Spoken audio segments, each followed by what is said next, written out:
It didn't start with a fight. It started in a school office in a suburb outside Madison, Wisconsin. Fluorescent lights buzzing overhead, cracked linoleum underfoot. A waiting room that smelled faintly of old paper and carpet cleaner, like every other public building trying to mask the scent of human failure. I sat in the corner chair, third from the left, legs slightly askew, back straight because posture mattered. Posture was still something I could control. We were there for a tuition adjustment review. A simple meeting. I'd prepped the documents myself, pay stubs, bank statements, tax returns. I'd highlighted key figures in yellow so the administrator wouldn't miss the cost of living shift that pushed us just over the threshold. I'd done the math. I always did the math. Laura was next to me. Her son, our son, as I used to say, had a chance to qualify for extended aid. My hours had been cut at the contracting firm. The scholarship office said they needed proof. I gave them proof. I thought that would be enough. Then Rick arrived. Her uncle. Her late mother's brother. The family's unspoken elder now. An accountant by trade, but a man who wore authority like cologne. Rick believed in three things: blood, legacy, and the moral high ground of being born first. He had that Midwest smile, wide, empty, permanently on the edge of judgment. The kind of man who still thought marriages were defined by last names and fathers by biology. He walked in late, took the seat across from us like it had been reserved, and shook hands with the administrator like they were old friends.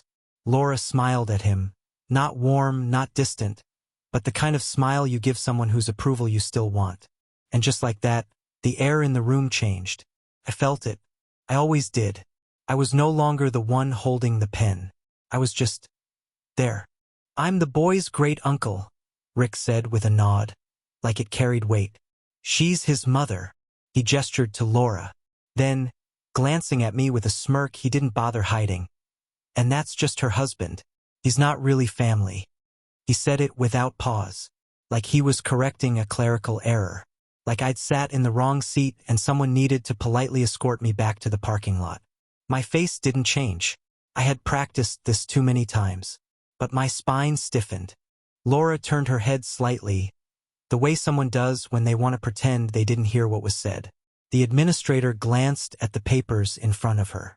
No one spoke, not even Laura. Rick leaned back in his chair, fingers steepled. He was comfortable. He wasn't finished. "You can't just throw money at something and call it family," he added, more to the room than to anyone in particular. "Doesn't work that way." There it was.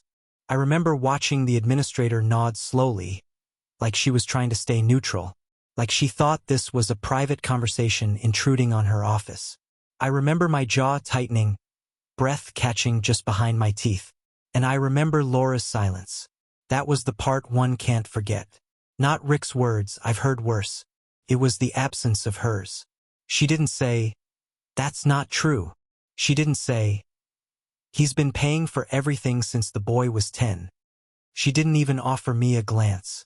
She looked down at her hands folded neatly in her lap. Hands I had held when the hospital bills came. Hands I had steadied when her ex missed another pickup, and she cried in the laundry room so her son wouldn't see. Those same hands now clenched, white-knuckled, as if holding on to an unspoken truth she didn't have the courage to say out loud. I kept my voice still. I didn't defend myself, because defending yourself means acknowledging their terms. I wasn't going to play that game. Rick talked for another 10 minutes. Something about legacy planning, family assets, FAFSA loopholes, he didn't care. It wasn't about the meeting. It was about the hierarchy. I was beneath it, and Laura let it happen. When the meeting ended, Rick stood first. Laura stood second. I gathered the papers. I'd highlighted every dollar I had ever earned in yellow ink, and now they looked like confessions. We walked out to the parking lot in silence. The fall air had turned. A wind blew sharp through my sleeves, but I felt nothing. I kept my keys in hand, not because I was ready to drive, but because they were something solid to hold. The car beeped once. I opened the door, slid in, and closed it slowly behind me. Laura was still talking to Rick on the steps, laughing softly. No tension in her shoulders. No weight in her face. Like nothing had happened. I turned the key, but didn't start the engine. Instead, I opened my phone and tapped into the banking app. The numbers flickered onto the screen. Accounts, transfers, schedules, all of it organized, precise, predictable. I had built this machine for them, not for glory, not for recognition, for stability. But a machine no one respects eventually becomes invisible. And when you're invisible, you owe no one anything. I stared at the screen for a long time. I thought about the nights I'd worked past midnight to cover unexpected field trip fees. I thought about the winter I skipped fixing my own car so we could replace the boy's broken laptop. I thought about the birthday cards I signed with Dad, even when I knew he'd roll his eyes and show it to his real father like a joke. It was all right there, in the scroll of transactions, the quiet footprints of a man who gave without expecting fanfare. But now it was clear, those footprints didn't lead to belonging.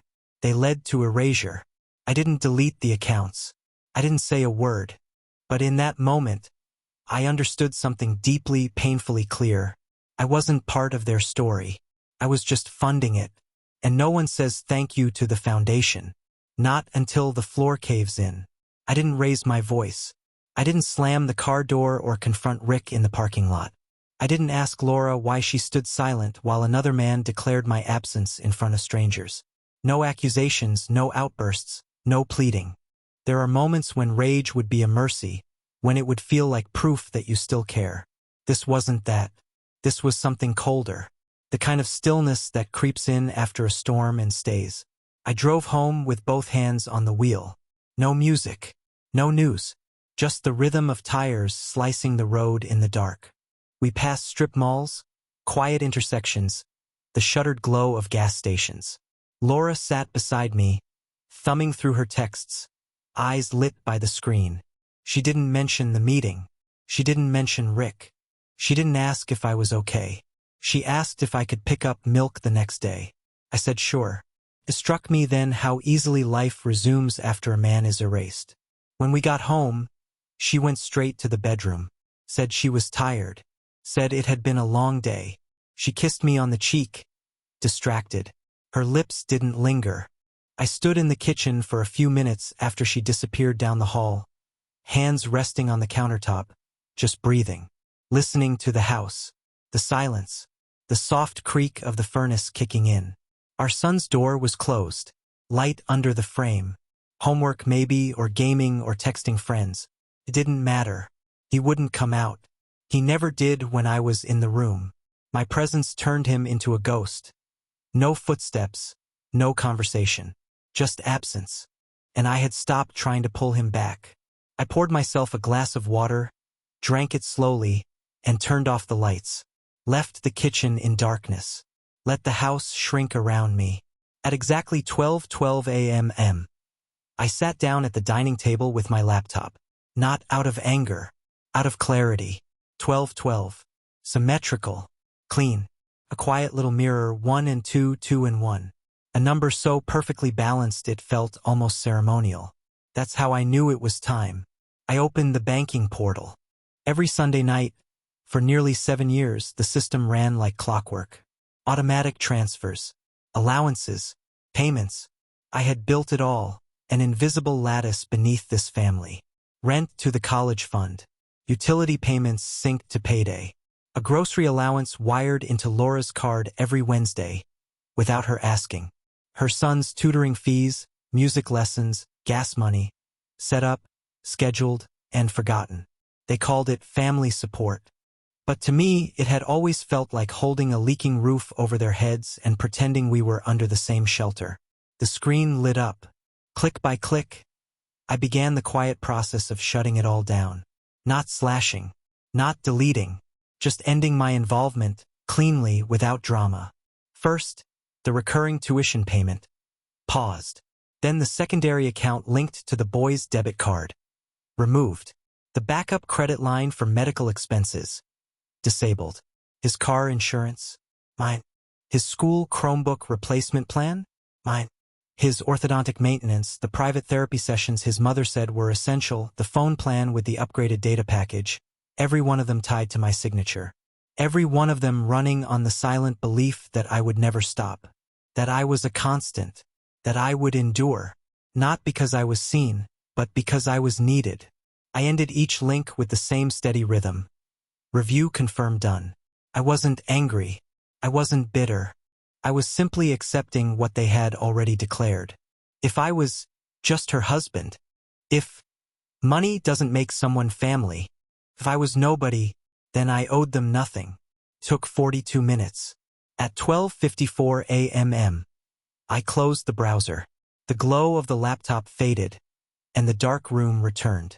I sat there for a few more minutes, hands folded in my lap, staring at the blank screen. The same hands that had fixed their furnace last winter. The same hands that had carried their groceries, tightened loose knobs, filled out FAFSA forms, signed liability waivers for school trips. Now still, now quiet. I left the laptop on the table and walked to the bedroom. Laura was asleep or pretending, her back to me, breathing steady. She didn't stir when I climbed into bed. Didn't ask why I was up so late. Didn't wonder why my jaw was tight or my body rigid beneath the sheets. The house slept around me, but I didn't. I lay awake for hours. I thought of the time I stayed home from work to drive her son to the doctor when he had that stomach bug. Of how he stared at the floor while the nurse asked, "And this is your dad?" And he muttered, "Stepdad," like it was a disease.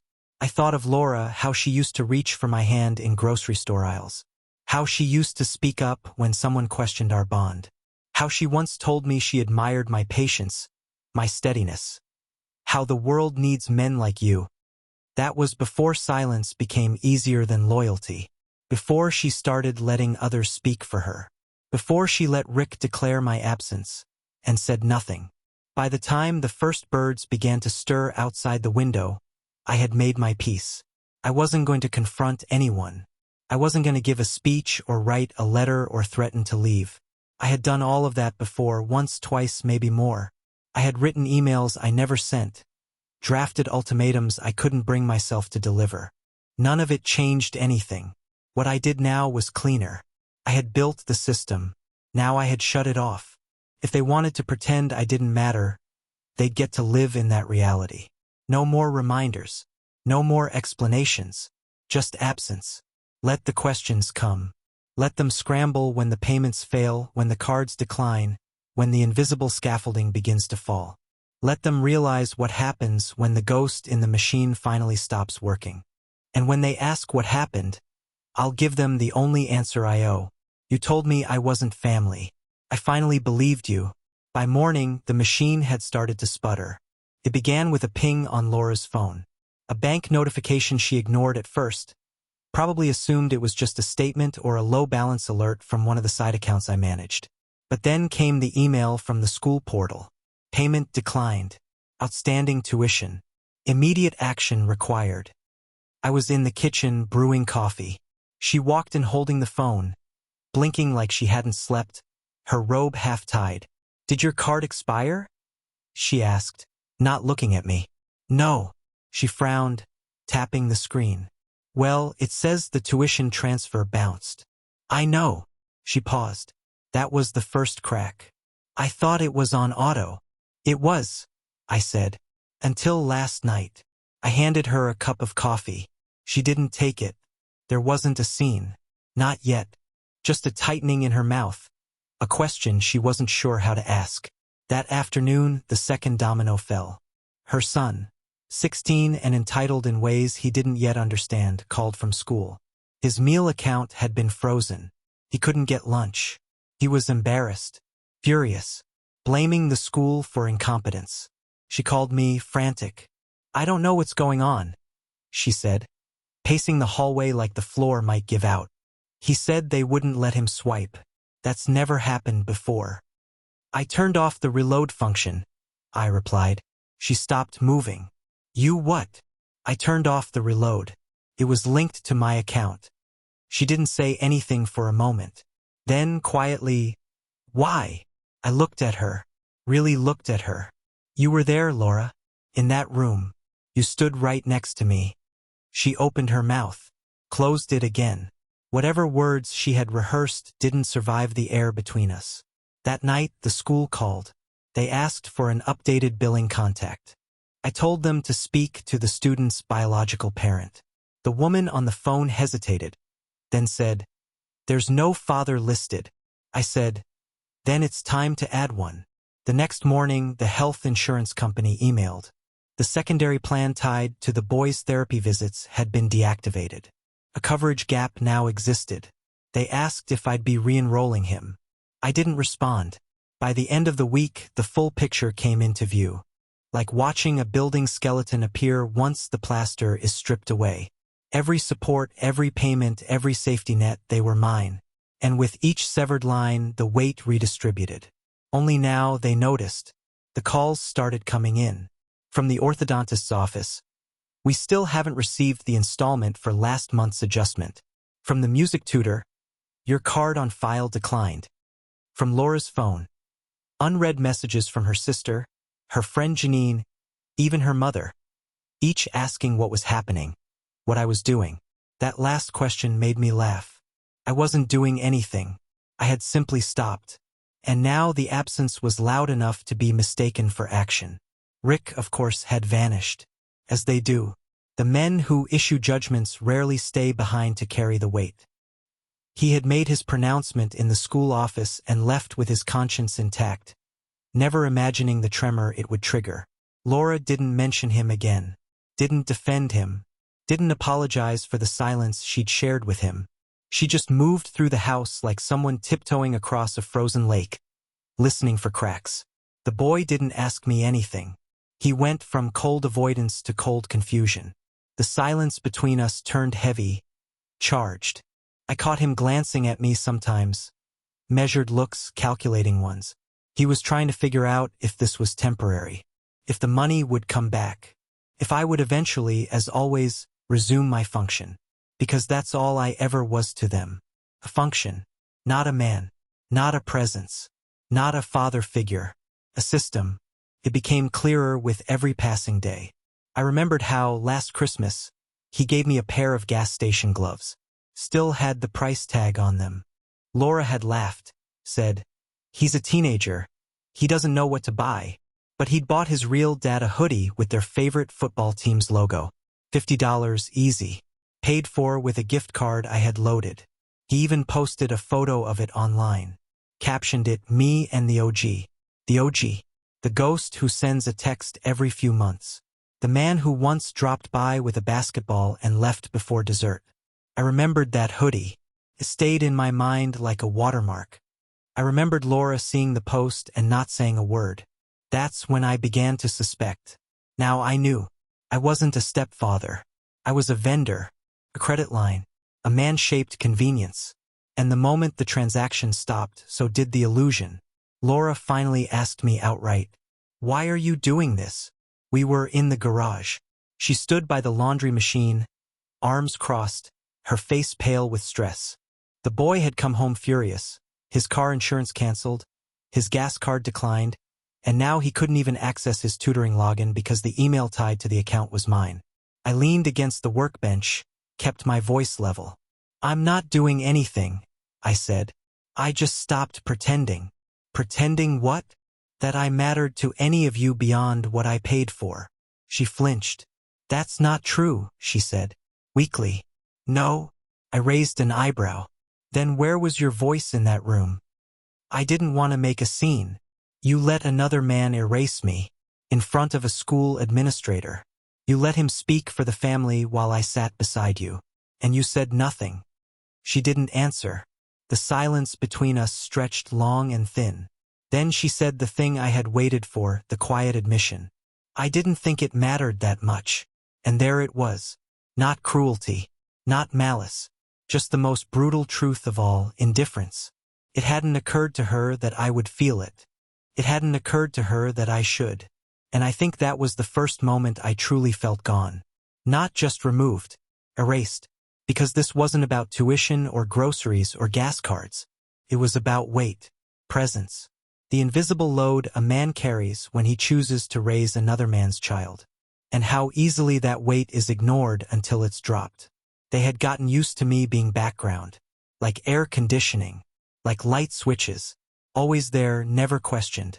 And now the house was cold. Now they asked what happened. And I gave no answer. Not out of cruelty. Out of truth. Because the reality is this. No one asks how the bridge was built until it breaks. No one thinks about the beams, the bolts, the hands that held it together. They just drive across it day after day until the day it falls, and then they say, why? But the bridge knows. It always knew. I didn't fix it. That's what they expected. That's what Laura waited for in the days that followed. She thought I would come around like I always had, that I'd quietly turn the system back on. Maybe not everything, maybe not right away, but enough to stop the bleeding.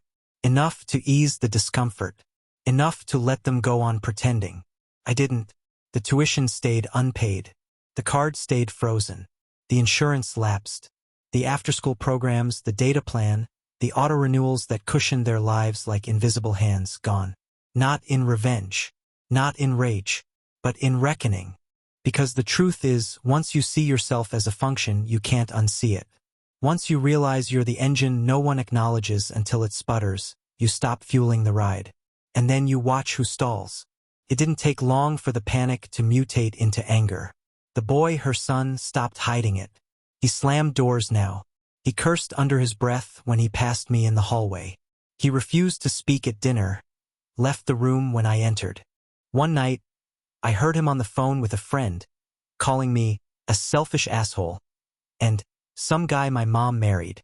Some guy, after 6 years of raising him, feeding him, driving him, covering his life end to end, I had been reduced to a pronoun with contempt. Some guy. Laura tried to negotiate, first gently, then with desperation. She came to me on a Saturday morning, holding the boy's laptop. He can't submit his assignment without access to the Adobe license, she said. Can we just renew that one thing? Just that? I looked at her, not angry, not cold, just tired. You know the answer. Her voice cracked. You're punishing him. No, I said. I'm freeing him. From what? From dependency on a man he doesn't respect. She flinched like I'd struck her. He's a kid, she whispered. And I was the adult. Carried him. And you let him spit on the hand that held him up. I never told him to do that. You didn't have to, I said. You just didn't stop him. That's when she started to cry. It wasn't the first time. But this cry wasn't about the boy. It wasn't about the money or the systems or even me. It was about something older. Something she wouldn't name. I thought if I didn't push him, she said through tears, he'd come to accept you on his own. I thought if I gave him space, he'd see what you did for him. I waited. He's not like his father, she added. He's better. Is he? She stopped then. Looked at me like she didn't know who I was anymore. And maybe she didn't, because I wasn't bending anymore. I wasn't the man who quietly paid for respect he never received. I wasn't the ghost in the walls, patching cracks while being blamed for the foundation. I wasn't a figure in the corner of the room, holding my breath to keep the peace. I was something else now, a man who had stepped back and saw in that distance the truth, that I was never truly in the frame, just behind it. Days passed, then weeks. The boy dropped out of one of his programs, said the schedule was too intense. In truth, they had revoked his spot when the payment failed. His school sent another warning. Laura borrowed her sister's credit card. Her tone grew sharper, her silences longer, but I didn't re-engage. Not because I hated them, because I finally respected myself more than their comfort. The house changed. It grew quieter, colder. There was no more laughter in the kitchen, no more requests for movie nights or takeout. They moved around me like I was furniture, uncomfortable but unmoving. Laura still tried some nights. She made dinner. She touched my shoulder. She asked how work was. But she never brought up Rick again. And she never asked for help. Because she knew what it would cost. And she wasn't willing to pay. One night, the boy knocked on my office door. First time in months. I looked up. He stood there, awkward, one hand gripping the doorframe, eyes low. Hey, he said. I waited. I got into a tech camp, he added. I I want to go. I said nothing. There's a partial scholarship, he rushed. But there's still a fee. I'm going to try to cover some with my savings, but… He paused. Could you help? The words hung there. A moment of honesty. A crack. But he didn't say please. He didn't say thank you. He didn't say I was the reason he'd had that chance in the first place. Just a request. Like ordering from a menu. I looked at him. This boy I had driven to the ER at midnight for a sprained wrist. This boy I had stood beside at his 8th grade science fair. The only father present. This boy who once, only once, had fallen asleep on my shoulder during a movie. I remembered all of it. Then I said, no. His face fell. The armor cracked. Why not? Because you don't get to choose when I matter, I said. He stood there for a beat longer, then left. That was the last request he ever made. Weeks later, Laura and I talked, really talked, for the first time in months. We sat in the living room. No TV. No distractions. Just the quiet weight between us. I don't think this is working anymore, she said.